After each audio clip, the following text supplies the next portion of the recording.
महाजनों एन गतः सपंथा। रास्ता कौन? जिससे महान लोग चले हो, जिस रास्ते से महान लोग गए हो उसी रास्ते में हमें चलना चाहिए।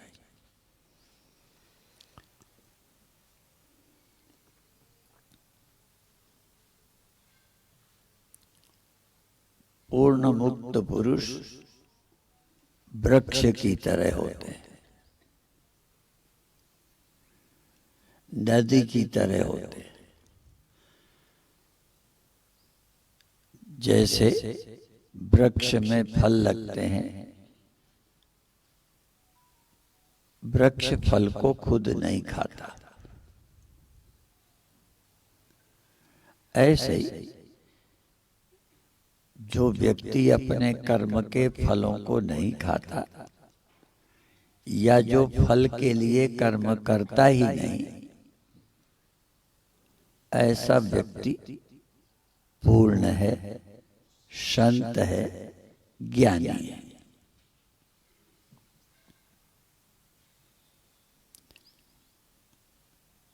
प्रायः व्यक्ति फल के लिए ही कर्म करता है। यदि कुछ पाना ना हो तो कर्म न करेगा, पर भगवान कृष्ण कहते हैं फल की इच्छा ही ना हो फिर भी कर्म करना चाहिए। गीता कर्म छोड़ने का उपदेश नहीं करती, कर्म फल के पाने की इच्छा का विरोध करती है। गीता कामना विरोधी है, कर्म विरोधी नहीं। इसी बात को भारत के एक संत हरिमिलापी जी हुए हैं, वो प्रायः यही कहा करते थे, काम न छोड़ो, कामना छोड़ो। माने कर्म का त्याग नहीं करना है, कामना का त्याग करना है। गीता का संदेश यही है। और फल का त्याग क्यों करना है? क्योंकि फल की इच्छा ही हमें बांध लेती है। कोई भी कर्म है, जब हम अपने कोई अंदर कामना रखते हैं तो बंधन है, और कामना होती ही तब है जब हम कहीं अधूरे हैं। यदि हम में कोई कमी नहीं है तो कामना पैदा ही नहीं होनी चाहिए। और आप में कमी क्यों नहीं है? क्योंकि आप आत्मा हैं। आत्मा जन्म मरण रहित है, इसलिए जीवन पाने की आवश्यकता नहीं है, मृत्यु का भय नहीं है। आत्मा आनंद स्वरूप है, सच्चिद आनंद है, सत है, चित है, आनंद है। इसलिए हमें कुछ पाना क्या है? सत से बड़ा जीवन क्या होगा? चित से बड़ा ज्ञान क्या होगा? ज्ञान पढ़ना नहीं, चित माने ज्ञान स्वरूप, जिसमें जड़ता का लेश नहीं, जो जड़ कभी हो ही नहीं सकता। वृत्तियां बनती बिगड़ती हैं, ज्ञान पैदा होता मिटता रहता है, लेकिन वास्तविक ज्ञान जो कूटस्थ है, वृत्ति ज्ञान पैदा होता है, वृत्ति ज्ञान का लय हो जाता है। जो चित्त तत्व है उसमें ज्ञान का पैदा होना और खोना संभव नहीं है, वो ज्ञान स्वरूप है। इसी तरह कोई दृश्य आज है कल नहीं रहेगा, घड़ा है खो जाएगा, मकान है खो जाएगा, पेड़ है मिट जाएगा। मैं सत हूं, मैं कोई पैदा हुआ नहीं हूं जो मिट जाऊं। मैं सत हूं जो बिना जन्म के हूं, जन्म रहित सत। और वृत्ति ज्ञान नहीं, मैं चित्त तत्व हूं। और मैं किसी क्रिया से पैदा हुआ सुख नहीं हूं। आनंद सुख स्वरूप मैं सच्चिदानंद हूं, इसलिए मुझे न कोई कमी न कोई कामना, ऐसा अंदर बोध तृप्ति हो। फिर कर्म करते रहो। फिर कर्म ना तो बंधन है, बल्कि तुम्हें बंधन नहीं है और दूसरों का भला है। कर्म से दूसरे का भला और अपने को कुछ पाना नहीं। भगवान कृष्ण ने यही संदेश दिया कि और कोई का विश्वास करो ना करो, मैं परमात्मा, मुझे तीनों लोकों में क्या पाना है। फिर भी कहते हैं वर्त एव च कर्मणि, फिर भी मैं कर्म करता हूं।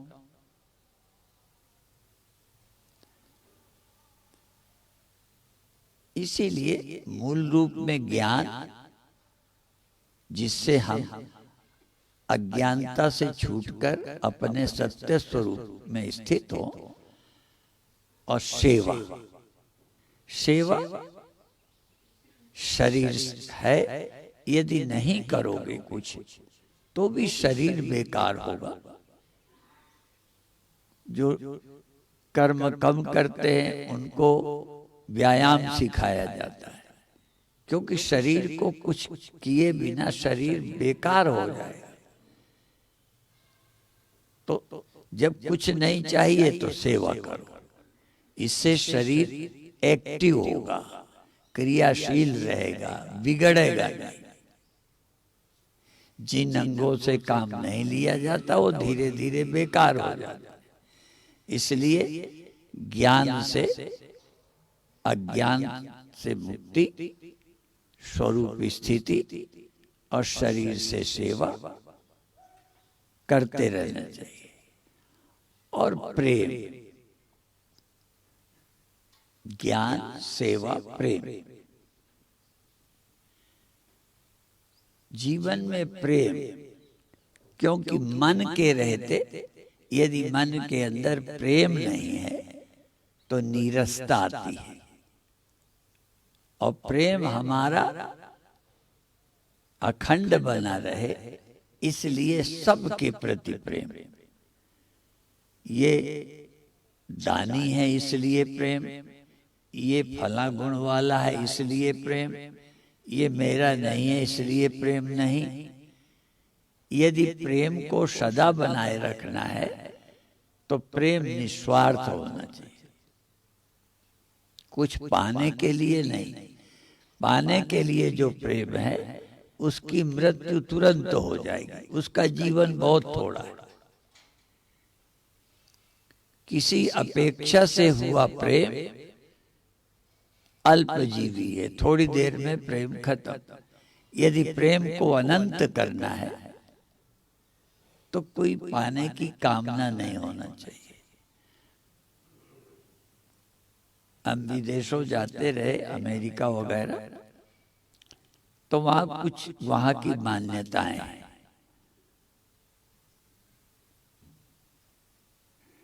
वो लोग आकाश को फादर कहते हैं और पृथ्वी को मदर कहते हैं, माने माता साकार और पिता निराकार, ऐसा। और एक कहते अनकंडीशनल लव। हिरन जो है वो कहते हैं डियर, अनकंडीशनल लव का प्रतीक है, माने प्रेम अनकंडीशनल होना चाहिए। अनकंडीशनल बेशर्त इसलिए प्रेम करते हैं कि तुम ये करो ये करो। प्रेम मेरा अंदर से स्फुरित होना चाहिए। जैसे सुख वस्तु का नहीं, प्रसन्नता, हर्ष, हर्ष तो किसी सफलता से आता है, प्रसन्नता किसी सफलता से नहीं, प्रसन्नता मेरे चित्त का स्वभाव होना चाहिए। जब हम किसी व्यक्ति से बंधे नहीं होते तो प्रेम हमारे जीवन में सहज होता है। भगवान ने प्रसन्नता को बहुत महत्व दिया है। उन्होंने तो ये कह दिया, प्रसन्न चेतसो ह्यासु बुद्धि पर्यवतिष्ठते। प्रसन्न चित्त व्यक्ति की बुद्धि आत्मा में विश्राम करती है, प्रतिष्ठित हो जाती है। कामना वाली बुद्धि भटकाती है। तो जब प्रसन्न चित्त है, हर्ष नहीं, हर्ष किसी न किसी वस्तु से जुड़ा है, क्रिया से जुड़ा है, सफलता से जुड़ा है। प्रसन्नता मेरे जीवन का स्व है। भगवान ने कहा प्रसन्न चित्त व्यक्ति की बुद्धि आत्मा में प्रतिष्ठित होती है। अर्थात आप प्रसन्न रहो, सहज। कुछ लोग तो प्रवचन में कहते थे कि यदि आप उदास हो तो तुरंत कोई पूछेगा क्या बात है, क्योंकि उदास दुख ये विक्षेप ये किसी घटना से होती है। इसलिए तुरंत पूछेंगे आज उदास हो, क्या कारण है। और हंसोगे तो भी लोग पूछेंगे आप क्यों हंस रहे हो, क्या बात है। पर सहज आप शांत हो तो आप क्यों शांत हो, अर्थात कोई गड़बड़ी नहीं, शांत है। शांत तो हम सहज हैं, प्रसन्न हम सहज हैं। प्रसन्नता मेरा स्वभाव है, शांत मेरा स्वभाव है। अशांति कारण से होती है। जैसे पानी में लहरें, कुछ कंकड़ फेंक दो तो पैदा हो जाएंगे। तो लहर पैदा होने का कारण है हवा है, कंकड़ है, पर शांत जल सहज है। इसलिए अपने जीवन में सहज प्रसन्न रहो, किसी कर्म से नहीं, किसी सफलता से नहीं, कम से कम मैं अपनी प्रसन्नता को किसी शर्त पे न बांधूं। ऐसे ही अपने प्रेम को, ये तो हमने पहले भी सुना है, सबने सुन रखा है सरस्वती के विषय में। सरस्वती के भंडार की बड़ी अपूर्व बात। अपूर्व माने ऐसा कोई सुना नहीं दुनिया में। दुनिया में खर्चने से हर चीज घटती है। पानी खर्चो, कई बार गर्मियों में थोड़ा पानी हो, रख के सोए है, जो उठा उसने पी लिया। जो कई बार देर में जगने वाले को पानी बचा ही नहीं। हर चीज घटती है। पर विद्या के लिए, सरस्वती के लिए कहती है विचित्र भंडार। सरस्वती के भंडार की बड़ी अपूर्व, जो ऐसा पूर्व में कभी हुआ ही नहीं, अपूर्व बात। क्या क्या, ज्यों खर्चे त्यों त्यों बढ़े। जितना ये विद्या को खर्चोगे, बताओगे, बांटोगे, उतना बढ़ेगी। और भी बता दें, कई लोग हमसे पूछते हैं कि आपने भी गुरुजी के, एक ब्रह्म देवी नाम की माता झांसी में थी, वो हमसे बड़ी उम्र की थी, गुरुजी को भोजन बना के लाती थी। तो वो कहने लगी कि हम तुमसे पहले से शिष्य हैं गुरुदेव के, और जितना आपको आता है उतना हमें क्यों नहीं आता। तो वो बात भी यही है, हम बांटते रहते हैं। हम ये जो वेदांत सुनाते हैं ना, इसलिए बढ़ गए। इसलिए क्या करना चाहिए, कथा सुननी भी चाहिए, सुनानी भी चाहिए। हम गुरुदेव के साथ थे तो ट्रेन में भी कोई हो तो उसको भी समझाने लगते थे। समझाते समझाते समझ बढ़ गई। और हमने कई से सुना है, आप भी अपना अनुभव बताएं कि जो पढ़ते समय नहीं समझ आया था, जब कहीं टीचर बने तो समझ आने लगा, पढ़ाने में और ज्यादा खुल गए। तो ये सरस्वती बांटने से बढ़ती है। ये अपूर्व विद्या है। बांटो तो बढ़ती है और बिन बांटे घट जाए। यदि किसी को ना बताओगे तो जो है वो भी भूल जाओगे। इसलिए हमारी बुद्धि में रहे बांटना चाहिए। पर अब साथ साथ एक और बात बता दें, इसलिए आज कहा कि ये तो पहले हमने सुना था, पर प्रेम के लिए भी पोथी पोथी पढ़ी पढ़ी जग मुआ, पोथी पढ़ी पढ़ी जग मुआ, पंडित हुआ न कोई। पढ़ करके पंडित नहीं हो पाए। बस इतनी सी बात है। पोथी पढ़ी पढ़ी जग मुआ, पंडित हुआ न कोई। ढाई आखर प्रेम की। प्रेम में ढाई अक्षर है कहते। एक पा है, पे और माँ, और वो आधा प्रा, प्रेम। ढाई अक्षर प्रेम के। पढ़े तो पंडित हो, अर्थात बिना पढ़े यदि पंडित हो जाना है, ज्ञानी हो जाना है, महान हो जाना है, तो ये ढाई अक्षर पढ़ लो, प्रेम। और प्रेम भी यदि अपेक्षा रखोगे तो प्रेम कम हो जाएगा। जब भी अपेक्षा करो किसी से, पत्नी से, पति से, पिता से, गुरु से, चेले से, यदि कुछ चाहा तो प्रेम घट जाएगा। चाहोगे नहीं तो प्रेम बढ़ता रहेगा। और हम तो सांसारिक उदाहरण देते हैं। कोई जानवर हो, बच्चा देवे, यदि दूध उसका बच्चा मर जाए, दूहा ना जाए, तो दूध सूख जाएगा। वो दूध बनता है, एक प्रक्रिया है कि दूध निकलता है तो बनता रहता है, नहीं तो वो सूख जाता है। तो आपका भी प्रेम यदि बहता रहेगा, बहता रहेगा, तो प्रेम का जन्म। प्रेम के लोग तो कहते हैं तुम प्रेम के सागर हो, एक बूंद के प्यासे हम जरा ये कहना चाहते हैं, ये जो बूंद के प्यासे हैं ना, ये असल में सागर हैं, पर पता ही नहीं है उन्हें। सब प्रेम के सागर हैं। तुम प्रेम के सागर हो, हम बूंद के, एक बूंद के प्यासे हम, ऐसा नहीं। सब प्रेम के सागर हैं और सब बूंद के प्यासे हैं। प्रेम के सागर हैं, पर सागर अंदर छिपा है। जैसे जल जमीन में छिपा रहता है, कुआं खोदो तो थोड़ा मिलता है, बोरिंग कर दो तो चाहे जितना खर्चते रहो, है अंदर ही। आपके अंदर भी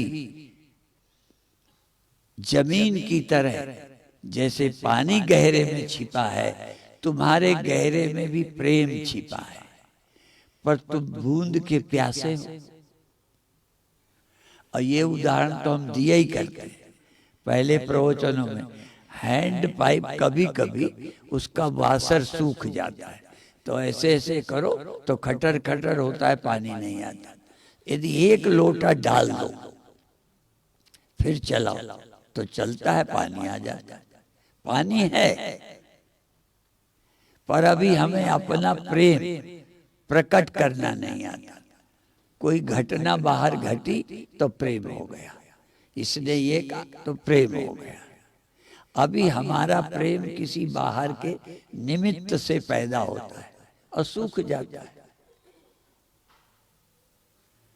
आप अंदर से प्रेम, इसलिए ये संतों का भूषण है, ज्ञानियों का भूषण है। क्या?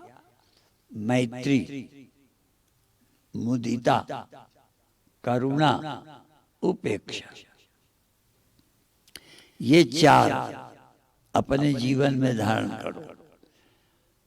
समान व्यक्ति है ज्ञानवान है, विचारशील है, सत्संगी है, गुरु है, प्रचारक है, तुम भी प्रचारक हो, तो प्रचारक से जलो मत, कथाकार से जलो मत, गुणी से गुणी जलो मत।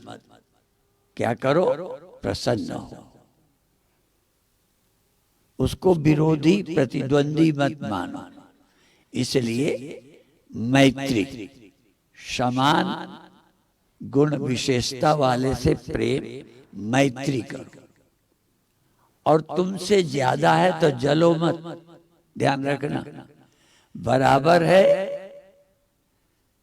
तो प्रेम करो, मैत्री करो, और ज्यादा है तो प्रसन्न हो कि हमको इससे प्रेरणा मिलेगी, हमसे ज्यादा गुणी है, हमसे ज्यादा विद्वान है, तो लाभ लो, प्रसन्न हो। मैत्री, मुदिता। और कम जानकार है, मार्गदर्शन लायक है, तो आपको करुणा का अवसर मिला तो करुणा, उसको कुछ देकर समझाकर अपने अंदर करुणा को बढ़ाओ, उसका भला भी हो गया। जैसे एक अमीर आदमी गरीब को दे दे तो उसका भला हो गया, और तेरे अंदर उदारता बढ़ी, गुण बढ़ा। पैसा तो दिया लेकिन तेरे अंदर हृदय का विकास हुआ। ये भी एक चीज मैं कहा करता हूं कि यदि आपकी इच्छा पूरी हो जाए तो बहुत अच्छा, तुम्हारी इच्छा हुई, पूरी हो गई तो अच्छा, और यदि पूरी ना हुई तो बहुत अच्छा, पर सबको नहीं। तुम्हारी इच्छा पूरी ना हो तो बहुत अच्छा लगता है, ये दूसरी बात है। यदि इच्छा पूरी ना हो तो बहुत अच्छा, फिर क्या होगा? कहीं इससे तुमको विवेक जगाना पड़ेगा, समझ बढ़ानी पड़ेगी।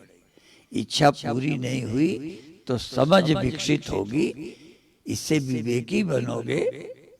और यदि इच्छाएं पूरी होती रहे ना तो कोई विवेकी नहीं होता। इसलिए ये कहावत प्रसिद्ध हो गई, सुरखुरू होता है इंसान, सुरखुरू होता है इंसान ठोकरें खाने के बाद।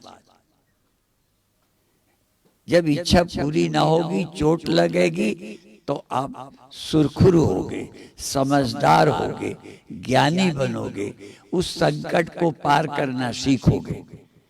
पानी में तैरना सिखाना हो तो पानी में फेंक दो, अपने आप तैरेगा, हाथ पैर मारेगा। एक जगह एक कहानी मैंने सुनी थी। एक बच्चा कोई चीज अलमारी से उठाना चाहता है, स्कूल में एक बच्चा ऊपर हाथ कर रहा है, तो एक टीचर ने आकर उसको दे दिया, तो प्रिंसिपल ने डांटा, तुमने क्यों दे दिया? तुमने दे दिया, उसको पुरुषार्थ करने की क्षमता पैदा नहीं होगी, वो किसी तरह करता। ऐसे नहीं होता तो नीचे एक ईंटा रखता, ईंटे पे खड़ा होता, फिर उसे लेता। जैसे भगवान कृष्ण क्या वो करते थे, हाँ, मटकी से दही, तो एक के ऊपर एक चढ़ करके, अभी भी खेल करते हैं, नाटक करते हैं, एक के ऊपर चढ़ के मटकी से ले। ये दिमाग क्यों बढ़ा? आवश्यकता आविष्कार की जाती है। इसलिए यदि मौत न होती तो तुम ज्ञानी न बनते, दुख न होते तो विवेकी न बनते, कामना की पूर्ति होती रहे तो समझदार नहीं बनोगे। आप खोजी तब बनोगे जब आपकी इच्छाएं पूरी ना होंगी, तो आप दिमाग लगाओगे। इसलिए परिस्थितियां हमको सिखाती हैं, परिस्थितियों से डरना नहीं चाहिए। आज अभी इतना ही कहेंगे, बाकी चर्चा फिर करेंगे। ओम शांति शांति शांति। किसी एक साधक ने कुछ लिख के दिया था, पर इसलिए उस विषय पे नहीं बोला कि अभी तो बोलते ही रहते हैं।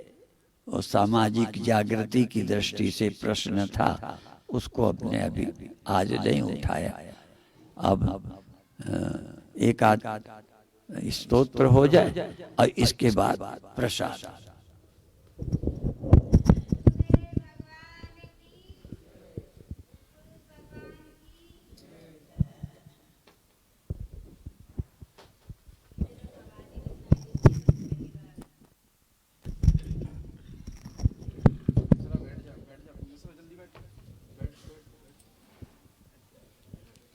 श्रीदक्षिणामूर्त्यष्टकम् विश्वं दर्पणदृश्यमाननगरीतुल्यं निजान्तर्गतम् पश्यन्नात्मनि मायया बहिरिवोद्भूतं यथा निद्रया।